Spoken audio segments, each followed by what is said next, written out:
Well, the BBC Safari School sees 8 celebrities living amongst lions, elephants, buffaloes and the rest in the wilds of the African bush. The aim is to turn them into fully fledged rangers with the help of a team of top instructors and a gruelling training course. But only one will make it through, as each week the worst of the trainees is booted out. Well, we'll be talking to rookie recruit, former Neighbours actor Blair McDonough in just a moment. But first, let's have a look at a tricky moment caught between 2 herds of elephants. With the elephants edgy, the instructors don't want to outstay their welcome. Okay, stop. Go with Andrew. Go, don't run. Just walk. Follow Andrew. But something's about to go wrong. While Graham's concentrating on the female in the main herd, he hasn't spotted 3 other elephants. They're close to the trainees watching from the truck, and they're unprotected. Oh, there's a bull. There's a bull. Andrew, get a vehicle here. In the bush, the golden rule is don't run. But stranded between 2 groups of elephants, the instructors need to act quickly. Don't run. The trainees are trying hard to obey. Get a vehicle here. Move. Get into the vehicle. They get to the trucks and the elephants turn away. Everyone's pulses are racing. And fresh from safaris, we're saying Blair McDonough is with us now. A bit safer in here, not too many elephants. No, not too many elephants. I ran into Chris Hollands outside and I said it was like a herd of elephants coming through the ashes here, but no, I see. No, it's fine. Don't want to mention it. Don't want to mention it. Don't mention the cricket. Not First question. But what made you want to get involved with it, Blair? Look, I'm a big animal fan, to tell you the truth. I grew up kind of out in Australia, kind of semi-bush surroundings, I guess, and to be involved in something like this, the experience itself was just phenomenal. And what you saw there, I mean, the elephants, that was doesn't look that intense, but when you've got, you know, half a herd of elephants coming towards you at quite a staggering pace, yeah, you get a brisk walk up towards the boundaries as soon as you can. It did look intense. What were the other challenges that you faced then? I mean, being sort of a bushman yourself. Yeah, well, I won't lie to you. As much as I love the animals, I get a bit scared at the best of times. But we had everything from we had death adders. We had to kind of herd into a box and learn how to handle snakes. We had everything from we darted a rhino and had to tag it for kind of monitoring purposes.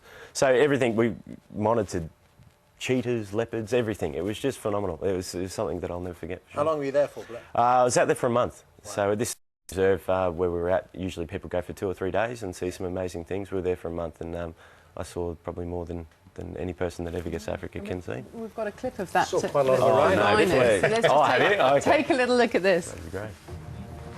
As the team prepares to leave, the rhino's young companion comes back to join his friend.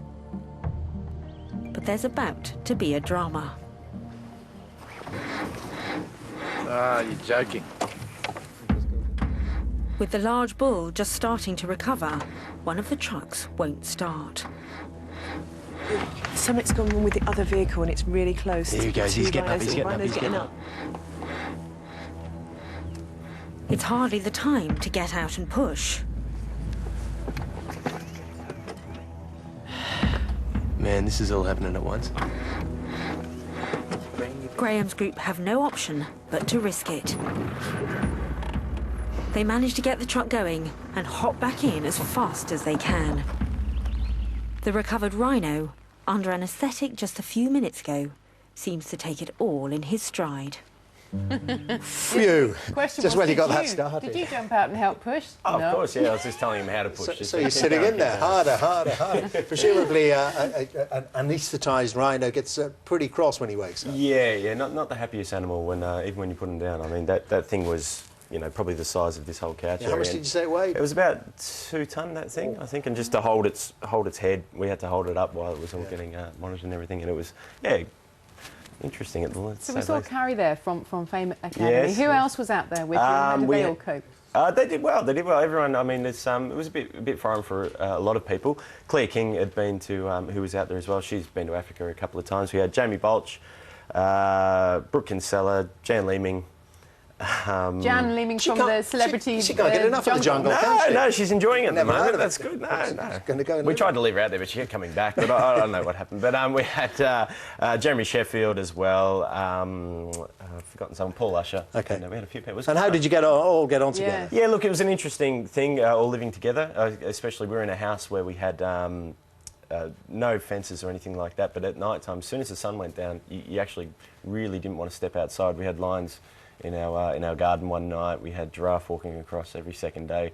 Our ranger got chased by an elephant one night. It's just It's a way of keeping you indoors. I So mean, what was the social interaction? Do we see some of that? Is there an element of big brotherness about it all? Yeah, there is an element of that. I think a whole bunch of people, you put them all together and you want to see how it all comes together. There's definitely a little bit of getting used to each other, that's for sure, and chucking an Aussie in the mix. Tension. It's very diplomatic. I mean, you're no stranger, of course, to reality shows because you made your name on Big Brother in Australia. I right? did, yeah. It was about 5 years ago I did that. So I was actually quite comfortable in this situation, but Jamie, my mate in there, he got a little bit worried about all the people being too close. I just gave him a hug. He was fine. Oh, absolutely. And how does this show work then? What happens at the end of it? I mean, don't give it away. But you're trained up. Ready. Yeah. So basically, we get trained every day in anything from tracking animals to monitoring them to learning everything about the bush that we had to learn. Each week for the first 3 weeks, a person gets kind of sent home by the judges, and then in the last week, one goes a day. And it's for a good cause. It was for the Born Free Foundation that was founded by Virginia McKenna, all to do with saving large cats, lions, everything from cheetahs and leopards that have been in circuses and all that kind of thing. That's set up on the reserve there, which is a great part of the show that went really well. Excellent stuff. Well, Well, Blair, yes, I hope you do well. Oh, I think so, and I'd just like to say a very big hi to a friend of mine, Norma, I haven't seen in a long time. So I just want to say hi to him. Thank you very much. Blair, Thank you very much Thanks for having me, joining guys. us. Cricket, everything the rest. They're not a cricketer, are they? Yeah.